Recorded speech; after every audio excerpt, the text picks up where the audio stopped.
For centuries, humanity's default response to danger has been to build a wall. We rely on the fortress mindset, the instinct to pull up the drawbridge, lock out the threat, and protect the resources inside. That instinct breeds a specific kind of fragility. Behind those walls, we construct highly optimized, isolated networks. Supply chains and governance structures designed for immediate efficiency rely on perfect, uninterrupted conditions. They have zero capacity to flex. The landscape of 2026 rarely offers those conditions. We are operating in an environment of hyper-sporadic conflicts and constant climate disruption. Threats bypass walls entirely. In these highly rigid systems, a single failure in one critical node triggers a cascading collapse across the entire network. Survival now depends on active stabilization. This strategy prioritizes maintaining your authority, your operations, and your decision-making capacity throughout the disruption itself. To build stability, we use asset vulnerability mapping to find the pivot domino, the node whose failure collapses the network. True resilience is engineered by reinforcing that first point of failure, giving the network breathing room to absorb secondary shocks. You can see this mapped onto real geography in the UAE. Decades ago, Dubai's leadership recognized a critical structural truth. Their actual pivot node was not hydrocarbons, it was commercial flow. They built the Jebel Ali Free Zone to act as a reinforced shield. It was an architectural decision to guarantee logistical connectivity, decoupling the region's trade continuity from the volatility of natural resources. Estonia applied the same logic to their digital architecture. By establishing data sovereignty as their pivot asset, they leapfrogged the physical vulnerabilities of their geography.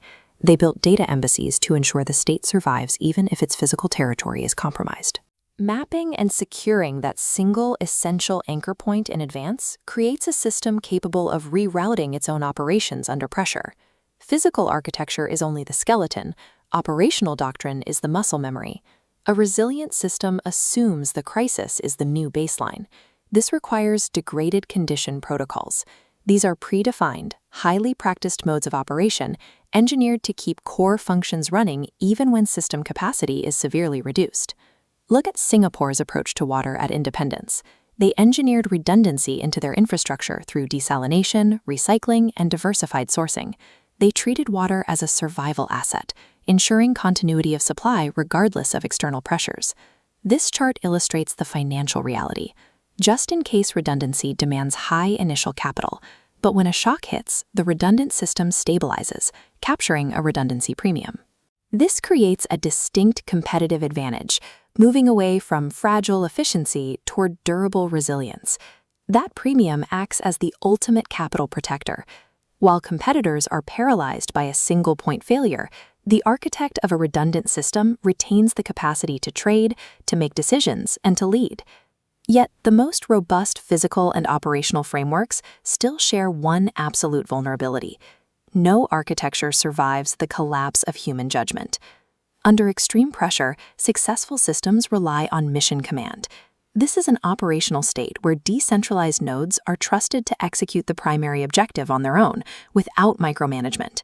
For mission command to function, it requires absolute clarity of intent and the moral reliability of the key personnel making those split-second decisions. To verify this, institutions utilize specialized mechanisms like the 72/integrity audit. This is a forensic stress test designed to evaluate the psychological resilience, decision-making velocity, and ethical stability of leaders during simulated crisis windows. Ignoring this layer risks the creation of institutional ghosts, internal actors whose compromised judgment sabotages systemic recovery from the inside out. True resilience demands that the human link is proven to be just as incorruptible as the digital and physical infrastructure it governs. These transitions in Dubai, Estonia, and Singapore demonstrate a broader architectural shift.